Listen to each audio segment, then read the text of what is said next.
Muitas pessoas aprenderam na escola que Cristóvão Colombo foi o primeiro não nativo a pisar em solo americano. No entanto, uma recente descoberta chocante de um mapa egípcio de 5.000 anos que retrata a América de forma precisa conta uma história bem diferente e pode desencadear mudanças nos livros de história. Como esse antigo mapa foi descoberto e como seu criador obteve uma descrição precisa da América. Neste vídeo, trazemos a prova de que as pirâmides são mais antigas do que se supunha, bem como um mapa de 5.000 anos da América descoberto no Egito.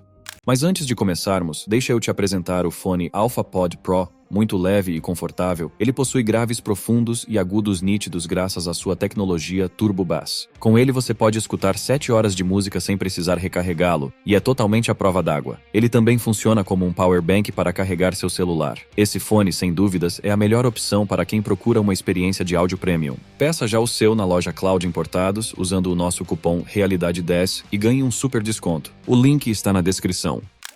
Você provavelmente nunca ouviu falar da cultura Nagada e do misterioso ovo da Núbia, mas esses dois elementos podem mudar tudo o que você aprendeu sobre a história. Vamos começar com a cultura Nagada. Essa foi uma cultura que floresceu entre 4.000 e 3.000 anos antes de Cristo, no Egito, antes mesmo do surgimento dos faraós, tornando-se o berço da civilização do Antigo Egito. Esse período histórico trouxe o surgimento de padrões iniciais de assentamento e conquistas em trabalhos manuais.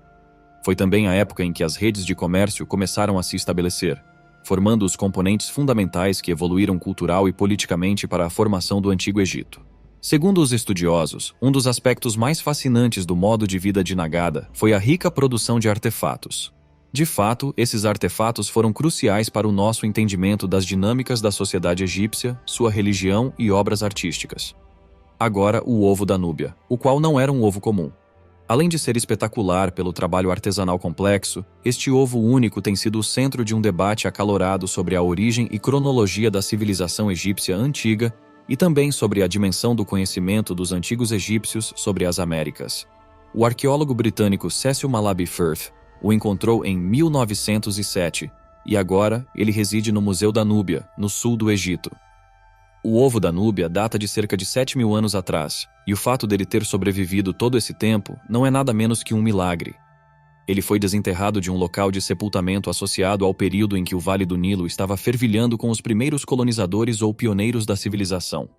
O ovo era originalmente uma casca de ovo de avestruz coberta com desenhos intrincados. Os padrões no ovo são abstratos, e é isso que o torna tão controverso.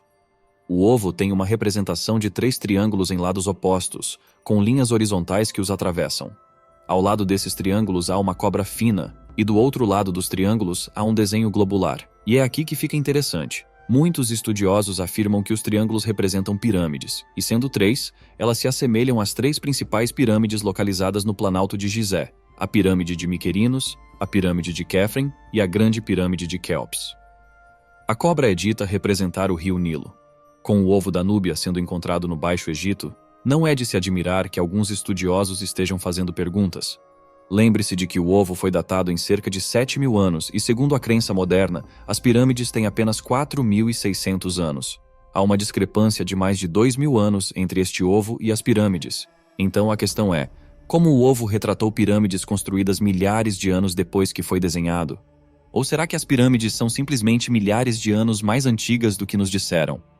Alguns teóricos disseram que os triângulos são apenas representações rudimentares de montanhas. No entanto, pela simetria da arte e pelas linhas horizontais, é claro que o artista não estava tentando representar cadeias de montanhas naturais. Montanhas, naturalmente, não têm linhas bem definidas. Além disso, é preciso lembrar da ciência por trás da datação das pirâmides. A datação por carbono 14 não é a melhor para datar construções de pedra, assim como a idade dessas construções não é a forma mais confiável para datar hieróglifos, já que eles poderiam ter sido adicionados às pirâmides em uma data posterior, talvez quando elas foram reutilizadas pelos egípcios. Há muito tempo existem críticas aos métodos convencionais usados para datar as pirâmides de Gizé. Há até alegações de falsificação de evidências. Uma dessas é a controvérsia envolvendo o coronel Howard Weise. Foi este coronel que afirmou ter descoberto marcas pintadas dentro das câmaras de alívio da Grande Pirâmide. O nome de Quéops foi encontrado nessas marcas, e ele foi então creditado com a construção da pirâmide. Essa informação foi, então, usada para datar a pirâmide. O problema, no entanto, é que alguns pesquisadores especularam que era possível que Vise tivesse inventado essas marcas, talvez para se destacar na área e garantir seu lugar na história. Essa alegação fez com que muitas pessoas investigassem o caráter do coronel e se ele realmente forjou as evidências, o que isso poderia significar. Por outro lado, há aqueles que forneceram provas de que as pirâmides têm cerca de 8.000 anos. Eles também falam sobre a maneira como as pirâmides se alinham com alguns fenômenos astronômicos que apontam para um período mais antigo na história. Além disso, também procuram outras evidências que sugerem que as civilizações antigas possuíam as ferramentas e habilidades necessárias para construir estruturas tão massivas. Eles apontam ainda para evidências geológicas, como padrões de intemperismo. Essa linha de pensamento foi explorada pelo Dr. Robert Schoch, geólogo e professor da Universidade de Boston. Seu trabalho na Esfinge, que guarda as pirâmides de Gizé há milhares de anos, centrou-se nos padrões de intemperismo. A curiosidade de Schoch sobre a idade da Esfinge foi despertada quando ele observou padrões de erosão distintos, que não pareciam alinhar-se com o que se esperaria de vento e areia. Vento e areia são importantes aqui porque são os principais agentes de erosão no clima do Egito. Em vez disso, os padrões contam uma história da Esfinge sendo submetida a longos períodos de chuvas intensas, o que teria causado um profundo intemperismo na base rochosa de calcário. Outras fontes confirmam que tais condições climáticas não ocorreram no Planalto de Gizé por milhares de anos. Isso significaria que a Esfinge provavelmente foi construída antes da formação do deserto do Saara, já que o padrão de erosão identificado por Schoch no recinto da Esfinge era vertical e ondulante, parecendo ter sido causado por água corrente. Outros geólogos, além de Schoch, confirmaram que essas características são provas de erosão causada por chuvas que prevaleceram no período neolítico subpluvial, de 10.000 a 5.000 anos antes de Cristo. Durante esse período, o deserto do Saara costumava ter um clima úmido que sustentava rios e lagos. Isso significa que a Esfinge e as pirâmides de Gizé poderiam ter sido construídas antes do período dinástico do Egito. Existem outros escritos que sugerem datas mais antigas para a construção das pirâmides. Um desses é o trabalho de Al-Makrizi, um historiador do Egito Antigo que afirmava que o faraó Quéops não construiu a Grande Pirâmide e atribuiu a sua construção a um rei chamado Suride. O detalhe interessante é que Al-Makrizi ligou Suride ao bíblico Enoque. Al-Makrizi afirmou que Suride era um governante cheio de sabedoria, o que lhe permitiu prever que um grande dilúvio iria acontecer. Ele então ordenou a construção da pirâmide como um repositório de conhecimento e como um depósito da essência da civilização. Essa história não é estranha à tradição pré-islâmica do norte da África, que adorava estrelas e outros objetos no espaço. Eles frequentemente incorporavam esses corpos celestes em suas práticas religiosas e funerárias. Isso significa que o método atual de datação das pirâmides pode ser pouco mais do que suposições. Há questões sobre o porquê de as pirâmides aparecerem 2 vezes no ovo da Núbia. E se a representação fosse uma convenção sazonal ou global que representa as pirâmides e o rio Nilo na estação seca e na estação chuvosa? Esse pensamento é apoiado pelo fato de que os rios representados no ovo não têm a mesma largura, o que indicaria a variação no volume do Nilo de acordo com a estação ou a época do ano. Isso poderia significar que, embora o ovo da Núbia retrate pirâmides e um rio, a inspiração para os desenhos foi, na verdade, retratar as mudanças nos períodos do ano. Adicionalmente, há outra coisa a ser observada perto do topo do ovo e os fãs da cidade perdida de Atlântida adorariam ver isso. O ovo tem vários círculos concêntricos ao redor de uma pequena abertura no topo. De acordo com alguns estudiosos, esses círculos lembram o Critias, de Platão, escrito por volta de 360 anos antes de Cristo. Na obra literária, Platão discutiu Atlântida com uma breve descrição que diz: fazendo zonas alternadas de mar e terra, maiores e menores, circundando umas às outras, havia 2 de terra e 3 de água, que ele girou como um torno, cada uma tendo sua circunferência equidistante do centro de todas as direções. Isso poderia significar que o ovo da Núbia estava retratando as civilizações do Egito e de Atlântida? Se houver qualquer correlação geográfica, então Atlântida pode não estar tão distante do Egito. Talvez este ovo decorado de milhares de anos atrás possa ajudar na busca pela antiga cidade perdida. Se você acha isso chocante, espere até contarmos sobre as pinturas que poderiam provar que os antigos egípcios conheciam as Américas muito antes dos europeus começarem a navegar pelos mares abertos.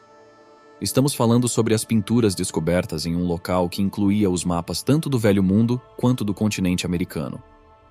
O local da descoberta foi um sítio em Hieracómpolis, referido como Nequem nos tempos antigos. Para entender o contexto da existência do mapa, Hieracómpolis era uma cidade vibrante que existia no Egito pré-dinástico. Era a capital religiosa e política do Alto Egito, e já rendeu muitos artefatos. No entanto, nenhum desses artefatos é tão significativo quanto a pintura do mapa. Olhos treinados imediatamente perceberam que essas pinturas eram muito mais do que peças decorativas, pois incluem contornos reconhecíveis de continentes. O grau de precisão de outras características geográficas também é muito alto. Analisando as pinturas por alguns minutos, você verá o continente americano. Como os artistas poderiam ter sabido incluir esse continente? Simplesmente, a resposta tem que ser que os pintores e a civilização a que pertenciam conheciam a existência do continente, ou, no mínimo, deviam ter tido contato com os povos nativos da América. Isso implica que houve viagens transoceânicas mesmo naquela época, milênios antes do surgimento de exploradores como Cristóvão Colombo. Será que os egípcios enviaram exploradores para cruzar o Atlântico muito antes do período que nos foi contado? Eles tinham relações substanciais com as civilizações na América? Além do mapa da América nessas pinturas, há mapas da Europa que também impressionaram os observadores com seu nível de precisão. Eles mostram os contornos da Europa, Ásia e África. Mostram até características bem conhecidas como o Rio Nilo, o Mar Mediterrâneo e as cadeias de montanhas da Europa e Ásia. Os próprios cartógrafos devem ter sido exploradores, ou então tiveram acesso a um banco de dados de conhecimento geográfico, que poderia ter sido acumulado ao longo dos anos através do comércio ou explorações internacionais. O estilo artístico do mapa e as técnicas na pintura também impressionaram os pesquisadores no que diz respeito à qualidade do trabalho realizado. Eles usaram pigmentos naturais e traços precisos, mas talvez sua maior conquista seja nos fazer repensar o que acreditávamos saber sobre as primeiras pessoas não nativas a pisar em solo americano. Bom, por hoje era isso. Se você gostou ou aprendeu algo novo com o nosso vídeo, não se esqueça de curtir e se inscrever no canal. Comente também a sua opinião sobre o assunto, gostaríamos de saber. Obrigado por assistir e até a próxima.